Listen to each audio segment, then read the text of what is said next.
kecha mana 26 aprel mani tavallud topgan kunim, shukrona kunim edi.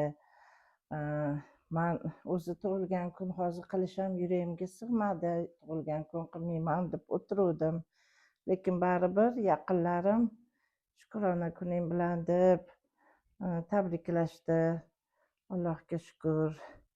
Mana qaranglar, qanaqa chiroyli gul olib kelishdi. Shunaqa bahri dilim ochildi. Buni ko'rsatgan go'zallar blender menga hozir juda ham kerak bo'layotgandi. Jigarimga maydalab urug'larni maydalashga, mana bu smuzilar ichishga jigarimga kerak edi. Buni mana koshelok qizim olib kelibdi menga. Joynamoz. Mana bunaqa chiroyli ko'ylak menga. Buni opacham olib keldi.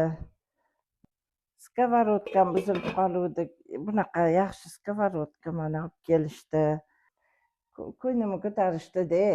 Tug'ilgan kun qilaman ham demodim. Allohga shukr, rahmat. Juda ham xursand bo'ldim. Undan tashqari obunachilarim, mehribonlarim, sizlar mani voy shunaqa ham ko'p odam mani tabriklab yozdinglar. Ko'nglim tog'dek ko'tarildi. Hammanglarga rahmat, hammanglarga boringlarga shukr. Alloh hammanglardan rozi bo'lsin. O'g'limni yo'qligi o'rni bilindi. Lekin mayli endi shu ekan taqdir azalim. Ko'namiz, kelib qolar u ham xudo xohlasa.